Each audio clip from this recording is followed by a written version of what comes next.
Railways को हमारे देश की लाइफलाइन कहा जाता है, लेकिन एक टाइम पे इन्हीं पटरियों पे चलती थी एक मौत की मशीन, एक मॉन्स्टर जिसका नाम था हेवी गुस्ताव।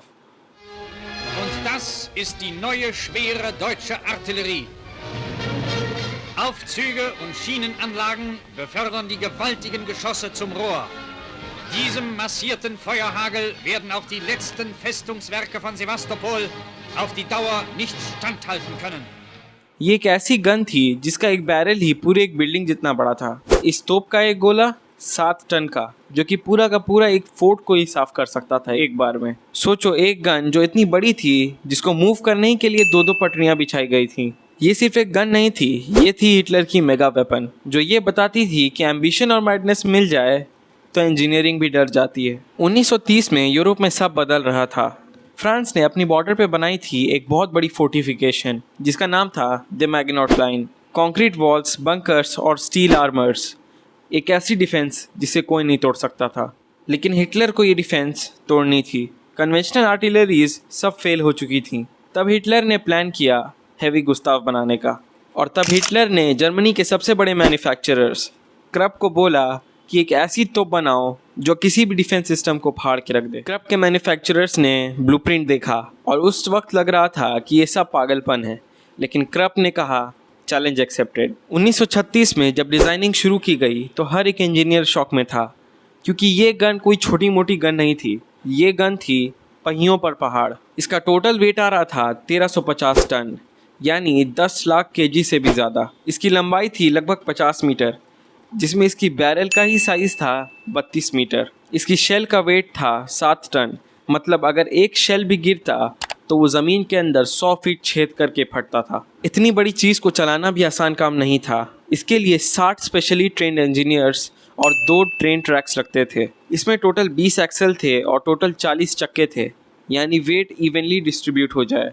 इसका नाम रखा गया श्वेरर गुस्ताव, क्रप के ओनर के फादर के नाम पे। गन आखिर बंद तो गई, लेकिन उसे फील्ड में ले जाना और सेट करना इम्पॉसिबल लग रहा था। ये 1350 टन की जो गन थी, इसे सिर्फ असेंबल करने के लिए 2000 सिपाही लगते थे। फाइनली गुस्ताव को सेवास्टोपोल के एक फ्रंट पे ले जाया गया, क्योंकि गुस्ताव के मैन्युफैक्चरिंग में देर हो गई थी और तब तक जर्मनी ने मैग्नॉट लाइन को बाईपास कर लिया था, तो फ्रांस का खतरा तो अब टल गया था।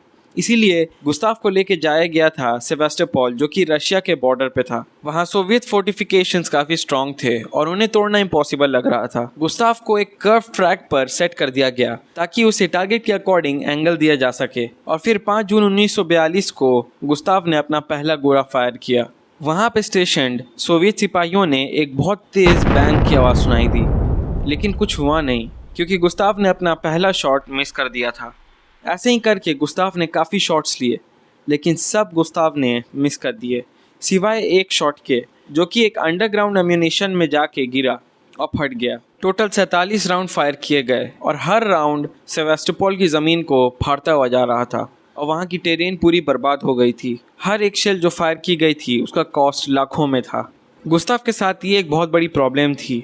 एक तो उसे डिसमेंटल करने में या फिर असेंबल करने में बहुत टाइम लगता था।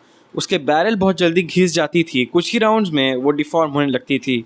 उसको मेंटेन, चलाने या फिर उसे डिसमेंटल करने ही में बहुत ज़्यादा कॉस्ट आ जाता था।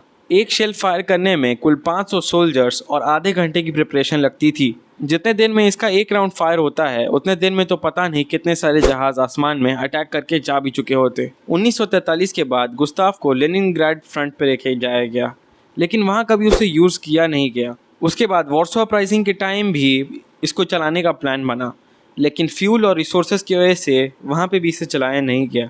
और फाइनली जब जर्मनी 1945 में हारने लगी तो खुद जर्मन ट्रूप्स ने ही इसे डिस्ट्रॉय कर दिया ताकि वो सोवियट्स के हाथ ना लग सके।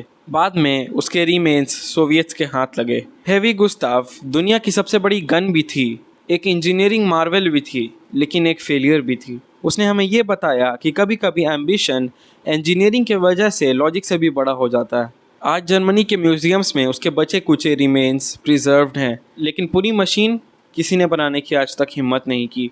आज जब हम न्यूक्स, मिसाइल्स और ड्रोन्स पता नहीं क्या क्या बात सुन के हैरान होते हैं, तो ये याद रखना कि एक टाइम सिर्फ एक गन ने पूरे दुनिया को हिला के रख दिया था। हेवी गुस्ताव इंजीनियरिंग का एक वंडर और ह्यूमन मैडनेस का एक monument. This was Hamza signing off.